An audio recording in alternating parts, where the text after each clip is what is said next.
My son sold all my husband's war medals for $5.00, but he called them junk from the past, so I showed him the deed he forgot was still in my name. You and these dusty medals, both should have been buried with Dad. They smell like old war and wasted time. My son spat the words before me, waving the medals like a tawdry showpiece. A cruel clatter echoed across the yard as he tossed them into a plastic bin. If anyone wants this old table, I'll throw in those rusty medals free. Junk from the past. Memories don't pay bills. The air pulsed with laughter. Strangers cradled my husband's valor in their hands, as though they were nothing more than cracked bottle caps. I stood silent.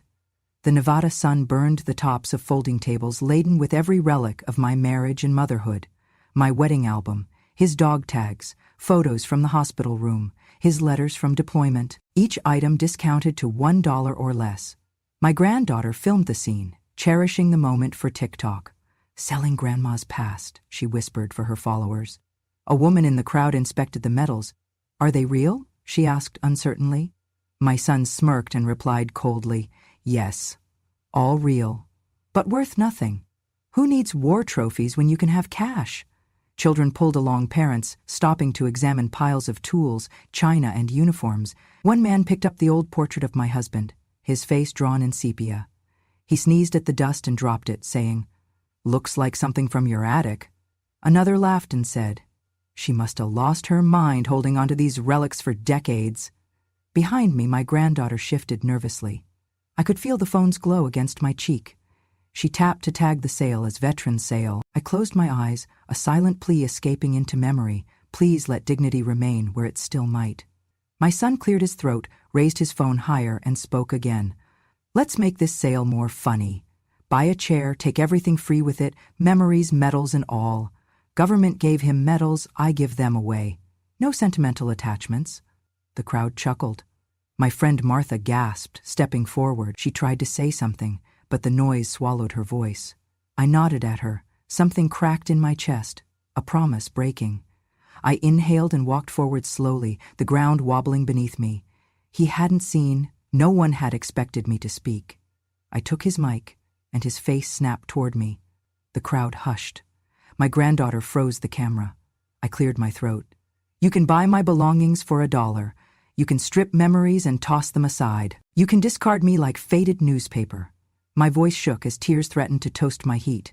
I paused. The silence tasted heavy. "But if you believe I am worthless..." I held the microphone steady. His smile vanished. I looked across the crowd, at Martha's eyes glistening. A neighbor's hand trembled. I lowered my voice, and every word cut clear. "Then you have forgotten what I built." A sharp gasp echoed as I spoke the next words. 30 years teaching at the university. Patented a formula that saves lives. Studied in labs and lent my hands to raise students. That is my legacy, not to be sold for spare change. My husband's medals lay scattered.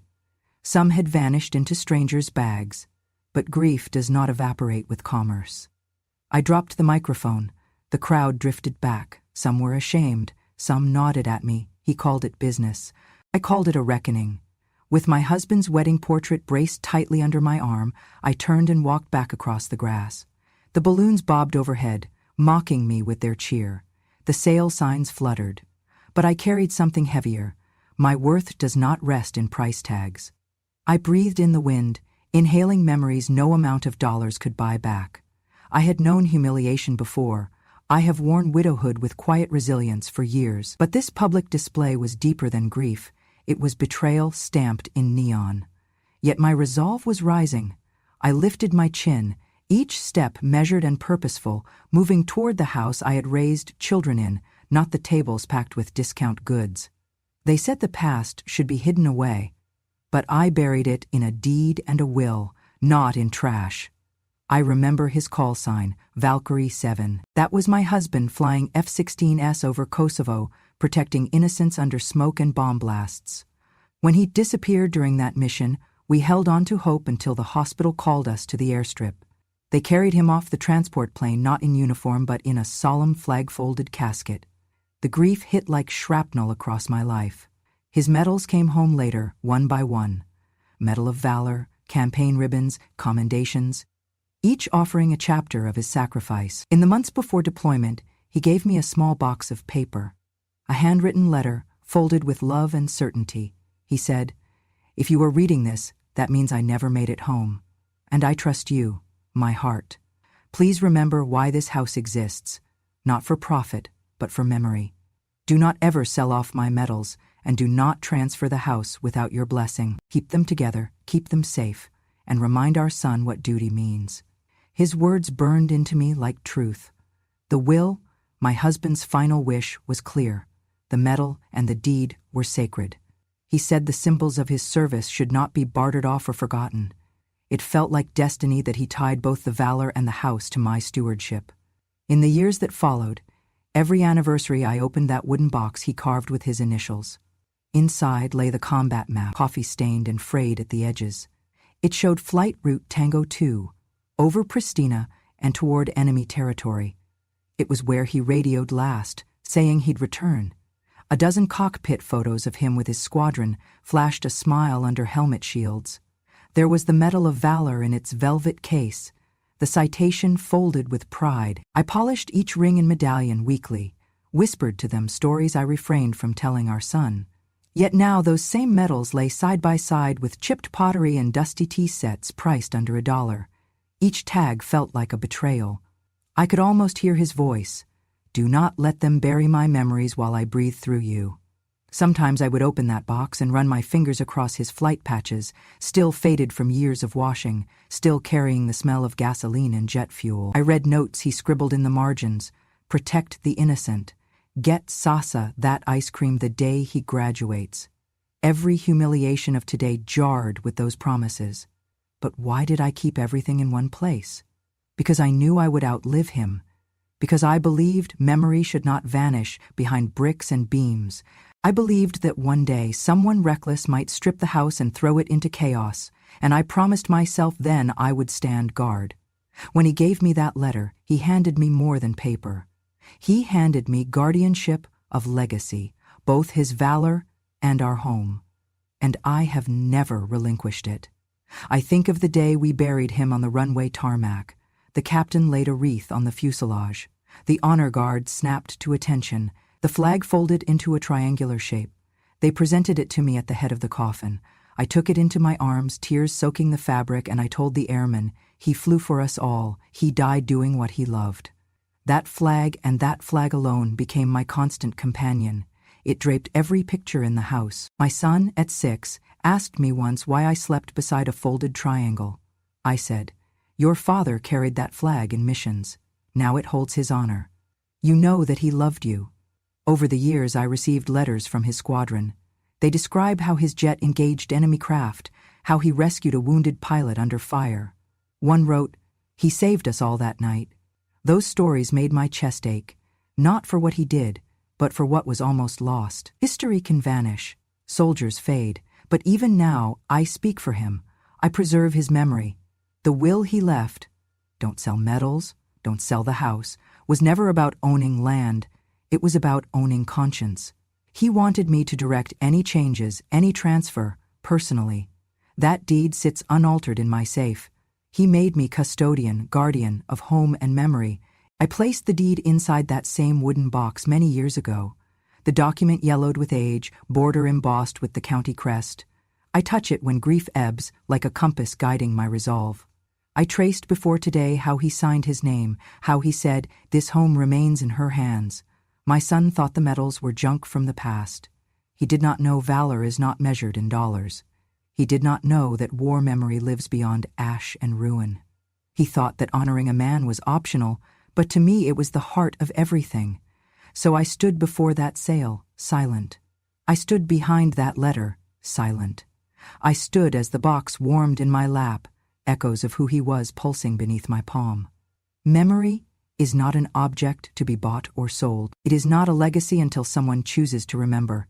And I have chosen to protect every comrade's photo, every letter, every combat-torn patch, every flight-touched piece of metal, because those medals were the bones of his sacrifice, and the deed is the backbone of my strength. I knew today he would be ashamed, not that they sold the medals, but that they believed memory was expendable. He wanted dignity. He wanted a guardian. He wanted someone who remembers what pockmarked valor costs and not let history die twice. That is what I inherited, and I will not let it break. I dusted my slippers on the grass outside the tent, and I heard someone whisper, "She lost him too early." I lifted the lid on that box again and nodded to the metal's reflection, because a lifetime of devotion lives in those rings and ribbons. And today may mark the low point when strangers scooped dollar tags across our past. But tomorrow it marks the beginning of reckoning. Because memory can be rescued, even from garbage. My daily life had morphed into a surreal performance inside my own home, a home I built, loving every corner, now filled with echoes of someone else's ambition. When my husband died, I expected grief. I did not expect to become invisible. My son, freshly emboldened by his success in tech-flipping investments, decided to downsize the staffing. He fired our housekeeper, an elderly woman who had served tea and cleaned halls for years, and instructed me to take over cooking, cleaning, and laundry. He called it sharing responsibilities. The phrasing stung. Not appreciation, but duty. A sentence chained to pity. Within months, he pitched the ultimate idea. Airbnb, themed as a veteran getaway. A picturesque Nevada ranch where visitors could sleep in restored barracks furniture, tour memorabilia, and meet the living widow.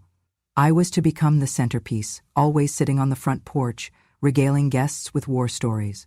A morning show host for grief, a spectacle packaged in khaki and flag bunting. I remember the day he showed me the marketing brochure, sun-drenched images of smiling visitors, old uniforms lining the walls, metal cases on display, and beneath it, in small print, storyteller available upon request. That storyteller was meant to be me. I swallowed the bile rising in me. I looked around at the photos of my husband's flight missions, the letters pinned to the gallery wall, the echo of his voice embedded in every space. I asked quietly, "Did it ever feel exploitative to you?" He snorted. "It's a tribute," he said. "You should be honored we are preserving his memory." Preserving as long as it made bank, I thought, preserving him on a cash register. When I protested gently that memories are not theme parks, he snapped at me. "Mom, you should be grateful. I haven't shipped you off to a nursing home unlike some people I know." His words coated the room like acid. Congratulations turned insult. "You offered me fate worse than being ignored," he added. "A nursing home would have at least been straightforward." I kept quiet, but indignation festered. Some evenings I would linger in the study where his desk once stood. I missed the sweet whir of his ideas on paper. His notebooks of notebook sketches, now dusty, gathering mildew. A kind neighbor stopped by often and asked if I needed help. I said no. Help would require admitting I was entering a house I no longer controlled. He hired contractors to take away doors, demolish wallpaper, replace rugs. He fitted military-themed decor. Dollar signs replaced devotion. He showed friends around, describing how he was turning the tragedy into revenue. I watched strangers pat my back, expecting tears of gratitude, not tears of rejection. One bitter afternoon, I stood in the hallway and whispered to my husband's picture, "I am not your prop." And I pressed a hand to the wall where I used to hang his uniform. Now empty hooks dangled like gibbet hooks. Finally, I could not bear it. I told him firmly, "This house is mine. Not your museum, not your entertainment center, not your revenue model." He laughed and centered his stack of brochures higher. "You're being dramatic," he said. "I'm giving you purpose." I looked at him through the window. I inhaled the scent of sawdust and stale memories. "Your version of purpose is forcing me to play dead in my own life."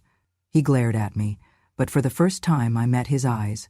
I saw fear, not fear of me, but of losing control. I turned away, my skirts swishing as I walked past dressers he had varnished. I saw taped outline areas marked selfie spot. I thought of calling the police. I thought of taking back the pictures and files, but I climbed the stairs to the old bedroom and closed the door behind me. In that room, I opened the wooden box I treasured, the combat map, the medals, the letters. They whispered to me that day was coming, a reckoning built not on horror, but on proof.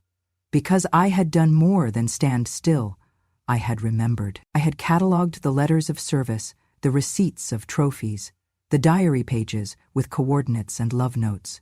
He believed he could convert sacrifice into tourism, but he underestimated legacy. That night, in bed, the train of his snoring sounded like a blowtorch shaping the final straw. I wrote in my journal, I did not raise a storyteller for sale. I raised someone who knew why virtue matters. I resolved to give his plan a date, not for launch, but for dismissal, because the story he was going to sell had already been stolen. I would reclaim it on my terms. I lay awake for hours, listening to the air vent hum. I thought of the gardeners who repaired backyard fences, the electrician who replaced lamps. They asked about the new plan. Some sighed, some mumbled condolence. I understood. Nostalgia is a product until a widow refuses to sell it. So I prepared. I stocked my cane, wore my best blue dress with the medal pinned above my heart. I rehearsed words, because in the next act they would realize I was neither decoration nor casualty. I was the custodian.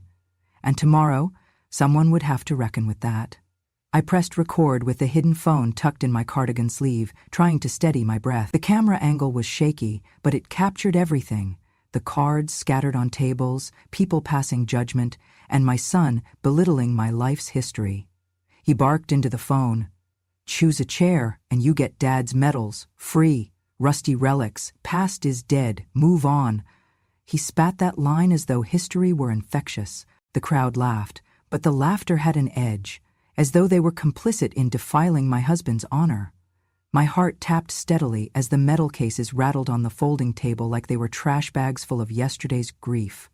The live views doubled by the minute. Strangers from Tucson, Reno, even Sacramento tuned in. Comments scrolled, so disrespectful. Where's the widow? He's selling legacy like yard waste. It hurt, but I held the phone tighter. Then a man stepped into frame. An elderly veteran in a Navy cap paused by the metal box. He picked up one of the campaign ribbons and blinked. He looked at my son, then at me, then back again. The streaming commenter noticed. That guy looks familiar. To my surprise, he spoke. That was my squadron commander. He saved my life under fire. Those medals cannot be sold. The crowd quieted. Phones lowered. People stared. My son's expressions cracked. The veteran clicked his tongue and added, "You don't sell valor like old junk." I didn't gasp. I didn't cry. I slipped forward behind a table. I parted the metal boxes with my gloved fingers and reached into my purse. I pulled out a crisp copy of the deed to the property, showing my name, dated decades ago. A scanned copy of my husband's handwritten will, outlining his will, do not sell medals, do not transfer title without wife's consent. A letter from the Nevada Veterans Association stating these medals are classified as historical military artifacts, not eligible for personal sale. And the letter I sent earlier that morning to the Stolen Valor Task Force reporting illegal sale of federally protected medals. I straightened up, my voice low but resolute. I recorded this live stream. At that revelation, gasps spiraled. I continued, "You're watching an ongoing violation, but if you look here..." I placed the deed on the folding table, letting my name glare in the glaring sun. My name is on the title, and this house remains mine, despite what was promised or plotted. My son opened his mouth to protest, but the veteran's eyes bored into his soul. "Broken promises don't wash away service," he remarked. The live stream captured it all. Me walking across the scene with the letter of referral, the deed, the veteran's badge glinting in the sun, my granddaughter's phone angled upward, watching my hands tremble, but not enough to make me drop the documents. Comments on the stream erupted with support. "Worthy widow, shame him, country sees it all. Justice via live stream." Some neighbors hid their faces, some closed their wallets. Then the veteran stepped forward, salute crisp but sorrowful. "I stand with her. You insult Dad's memory." He pointed at my medals. "Those honors belong to a man who died doing his job. He didn't die for you to sell them off." I nodded at him, and he placed a hand on my shoulder. I stood firm. My son's supporters, friends who came to witness, murmured awkward words. He turned off the main camera in frustration, but the hidden phone kept streaming. I pressed stop, only after I'd recorded the entire display, from my entrance to the veteran's interjection to my son's stunned face. I gathered the documents, folded them carefully, and looked at him directly. "This house, these medals, they were never yours to give away. The live stream stopped buffering. The silence afterward was heavier than the desert heat. I walked out of the frame, weaving through tables, dodging bags of discarded items. I heard someone call my name across the yard, but I ignored it. I felt the weight lift, not because I'd spoken, but because someone finally listened. They called it business. I called it betrayal. But today they saw truth, and live-streamed or not, honor was not for sale. People walked toward me as I reached the driveway edge. A few reached out to touch the deed. The veteran walked toward me with my medals, handing them back gently, thumbing dust from medal ribbons. I accepted them and placed each piece to my heart. He whispered, "I will store these for you." I nodded. A hand closed my granddaughter's live stream phone. I turned and simply walked away, the metal box tucked safely beneath my arm. I had dismantled the sale without yelling. I had shared the will without shouting. I had exposed the betrayal in plain sight, and I recorded it all. The morning after the live stream, my phone buzzed with messages, some sympathetic, some outraged. By afternoon, a uniformed Nevada state trooper knocked on my door. He introduced himself quietly and said, "Ma'am, we've received your referral. We need to speak."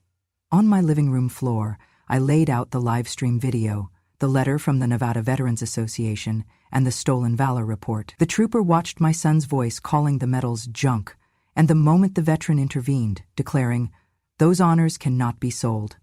Within hours, state detectives arrived. They collected tattered labels, plastic bin debris, remnants of my husband's medals. One asked me solemnly, "Did he have permission to offload this property?" I said no. I handed them the veteran's testimony and the veteran's letter confirming those medals are protected under federal statute. Selling them without authorization is a crime. They also requested my bank statements.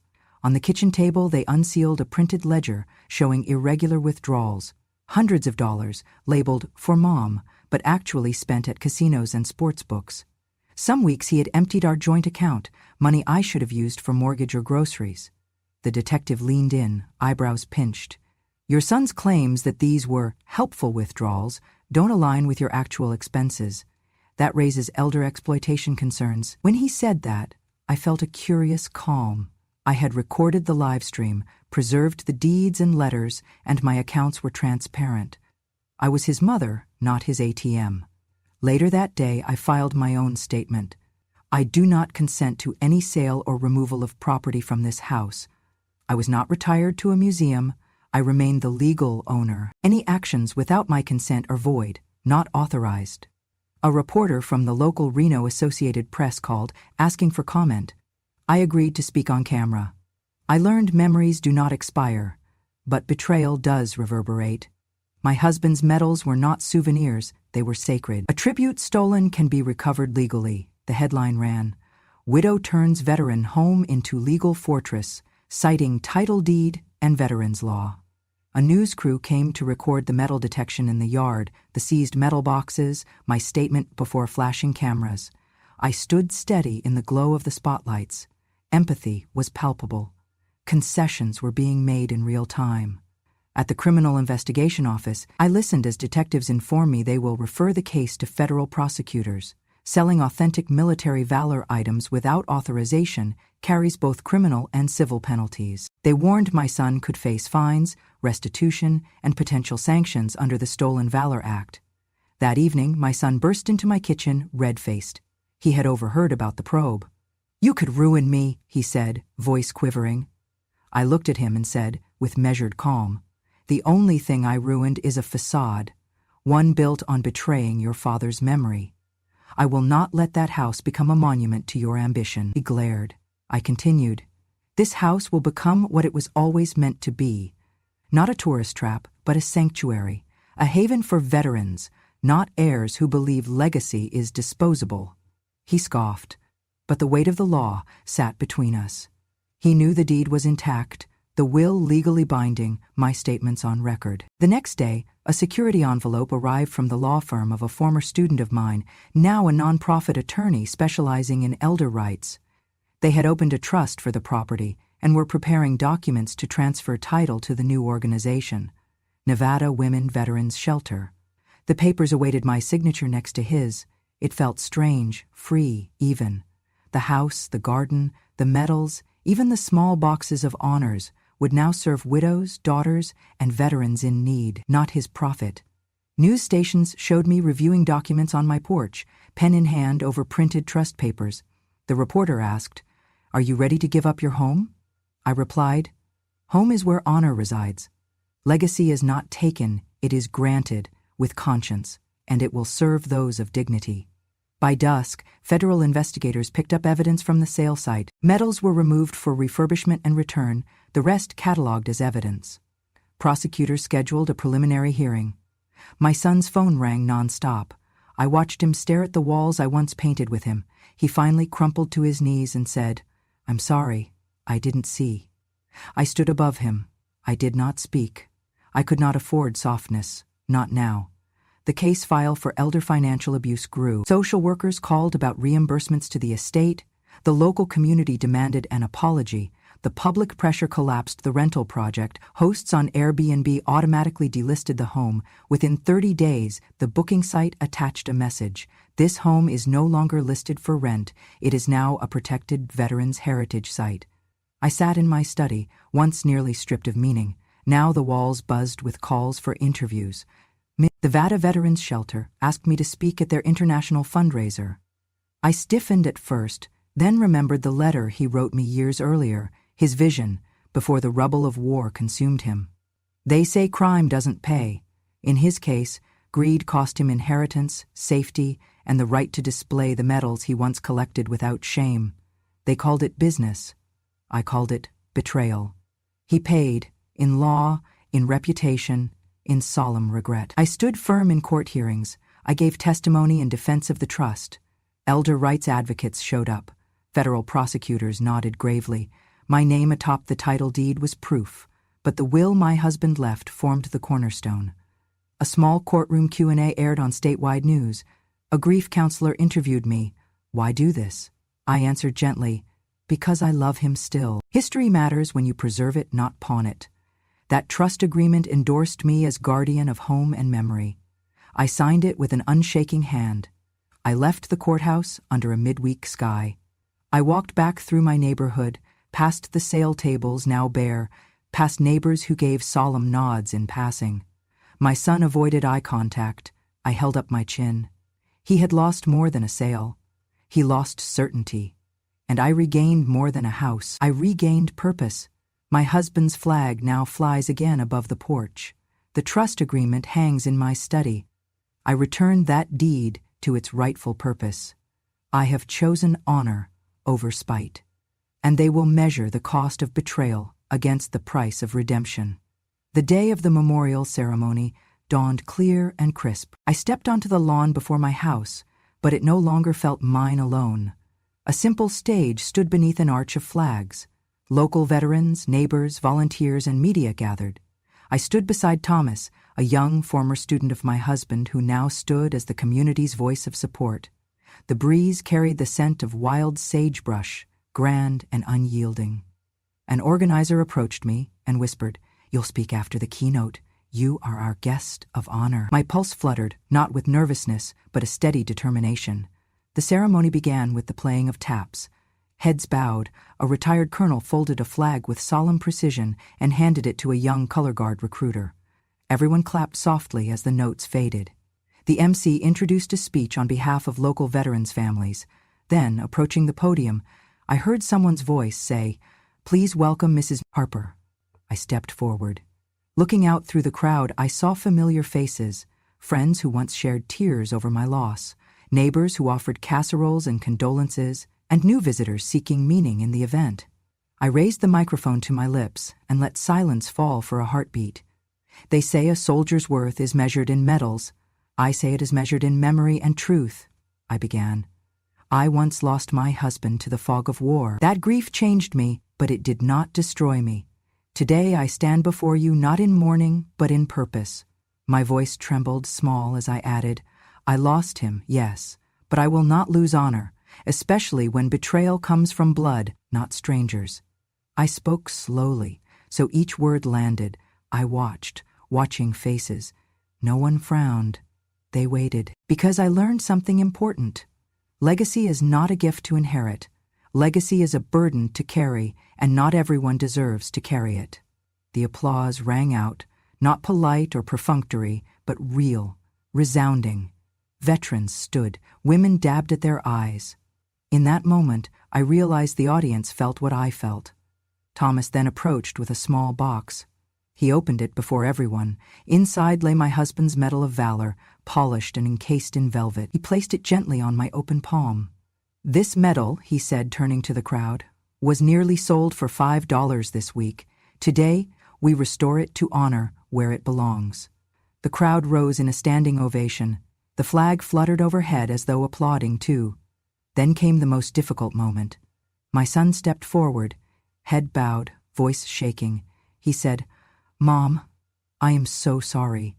I failed to honor what mattered most. I tried to turn our loss into something profitable, but I forgot the living memory had weight. Please forgive me." He reached for my hand. I did not flinch, but I also did not take it. I stepped back, a single nod the only concession I made. Silence and distance carried more meaning. I could have said many words, but silence served judgment. He had to earn the legacy, not demand it. Thomas leaned in and whispered quietly, "You did all the honoring. Let your silence say it all." I bowed my head.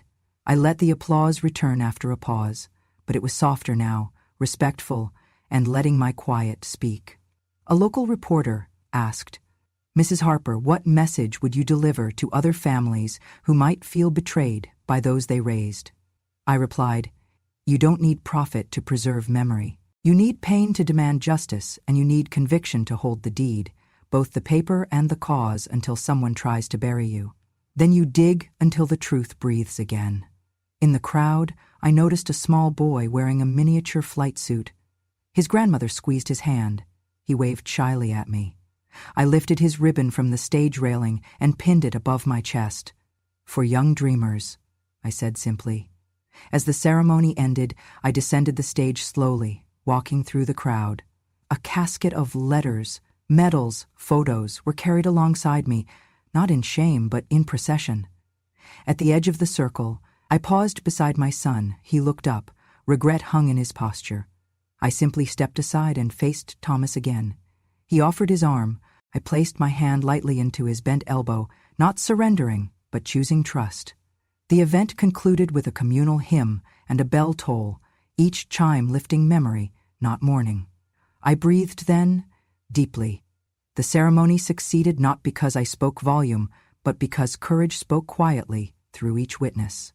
At twilight, the medals lay protected in a display case, inside what would soon be a veterans center. The deed was recorded. The trust foundation was filed. The house no longer looked like mine, it looked like ours.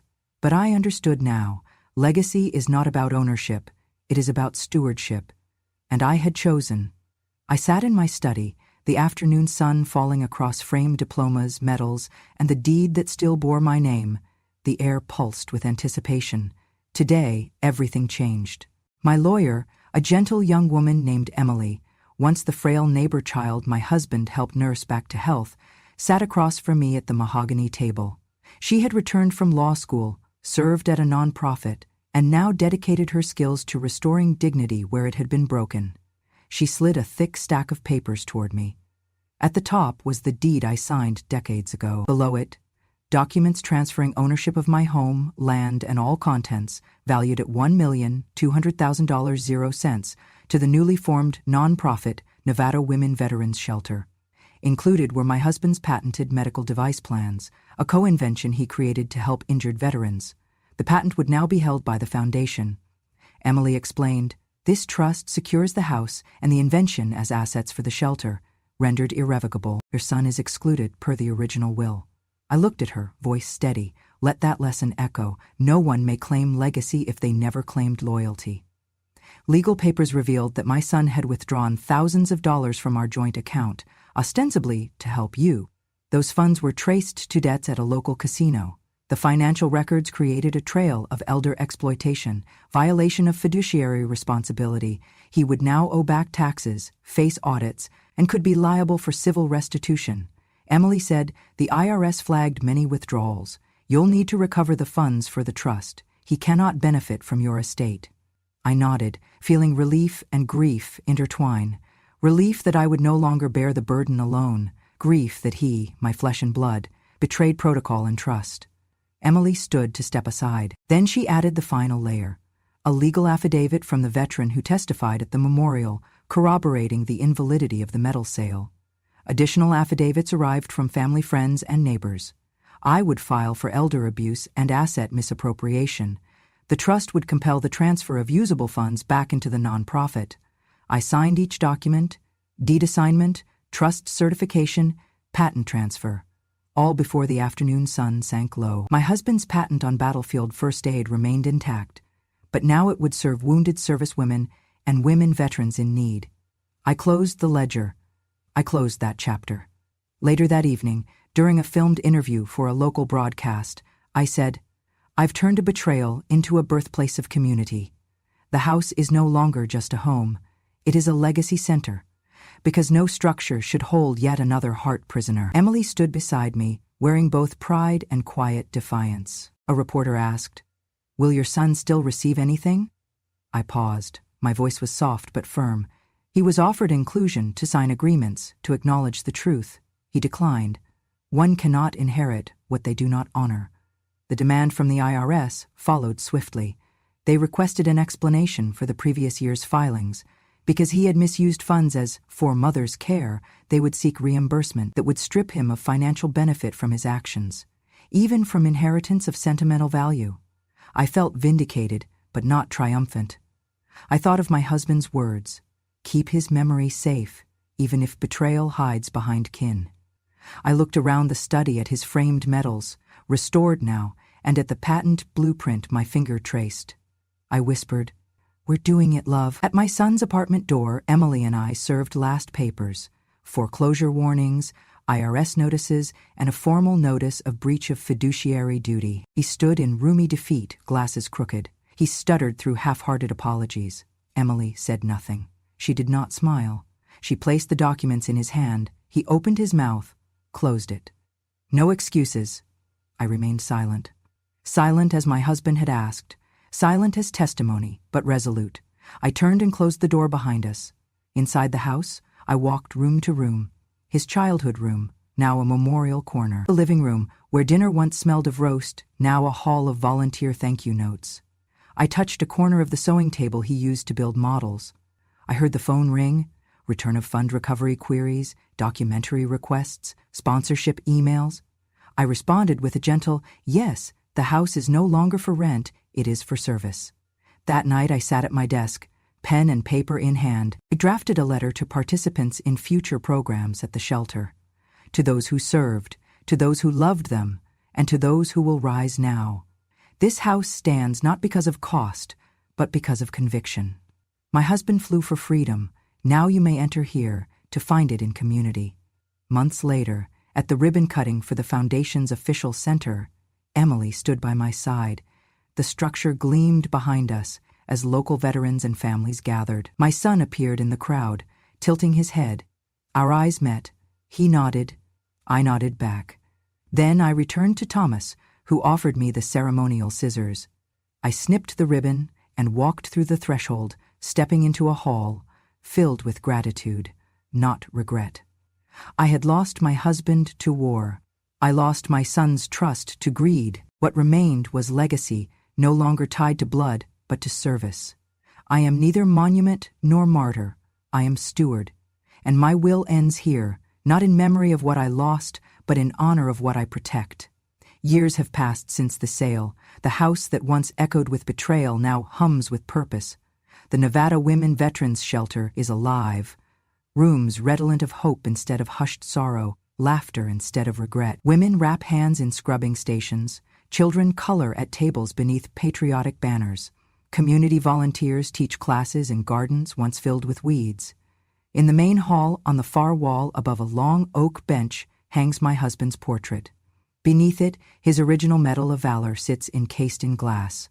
Framed letters and photos fan out below, and carved into the plaque is one phrase emblazoned in brushed brass: in honor of those who were never forgotten by those who remember. It catches the sunlight streaming through the window, as though the phrase itself breathes life back into memory. One morning, my great-granddaughter tugs at my skirt. She tilts her head and asks softly, "Will you forgive my father?" I pause by the framed displays, gently pat her head, and whisper back, "You have forgiven me for a long time, but forgiveness does not mean giving back trust."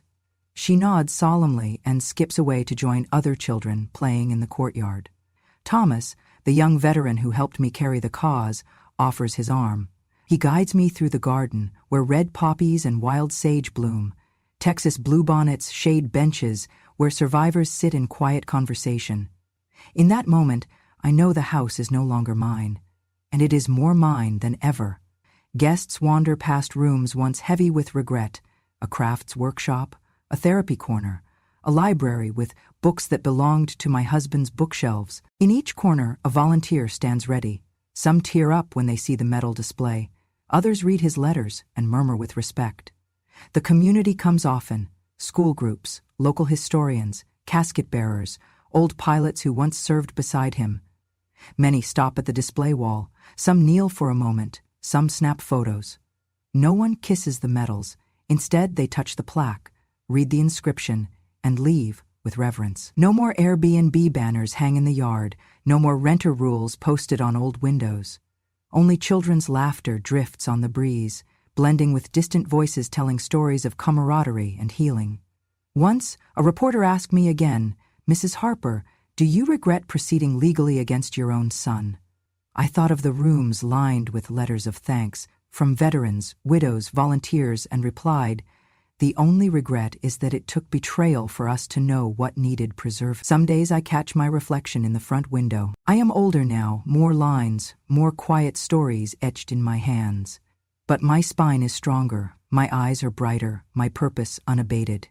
Thomas and I often stop at the display wall. He looks at me and says softly, "You are its keeper." I smile. Keeper, guardian of honor, not just memory. I have forgiven in silence. But love and trust are not interchangeable. I opened the trust in full, not as grace, but as boundary. My son chose to walk away when he cast aside remembrance. A plaque beneath the photo reads simply, "Harper Veterans Legacy House." Sometimes I read it out loud. This house belongs to valor, not profit. I still open the wooden box each week in the sanctuary room. Inside lies the flight map from Kosovo, letters intertwined, a single flag folded on top. I don't touch the medals often. They live now in solemn dignity. But I hold the letters. I read the notes he wrote in the margins. Protect. Heal. Remember. I gather groups of veterans here often for reading circles or penny dinners. I tell them, our legacy is not in what we earned. It is in what we forgive, what we protect, and whom we choose to serve. They nod. They know. One afternoon, a young Marine approached with tears in her eyes. She tapped the medal case and said simply, This is worth more than your son could ever understand." We held silence together. I told her, "You have honor. Keep going." The local historians group asked me to speak at the legislature next week about preserving veterans' homes as service centers, not tourist curiosities. At my age, I expected less. But I accepted because the cause is greater than me. The house shimmers gold in the evening light. The flags rustle in a steady breeze. The garden smells of sage, lavender, memories, and morning coffee served in chipped mugs no one paid a dime for. Legacy is not in bricks. Legacy is in what we build on them. They sold my memories for $5, but I built them into a legacy worth millions, not in cash but in honor, and in the end, the legacy lived. If you think stories like this only happen in novels, take another look around. How many mothers are being drained of their dignity and their memories simply because they choose silence over screaming and remembering over revenge? I am not asking for pity. I just want them to remember. War may have taken the man I loved, but it was ingratitude that nearly stole the honor he died protecting. If you have ever loved someone who gave their whole life to family, share this story. If you are a child who once believed your mother had nothing left to give, look again. And if you want to hear more true stories from a grandmother who stayed silent for too long, subscribe to Grandma True Stories, because when a grandma finally speaks, the whole world should listen. See you in the next story, and remember, never call memory trash. when memory is the last thing keeping you human.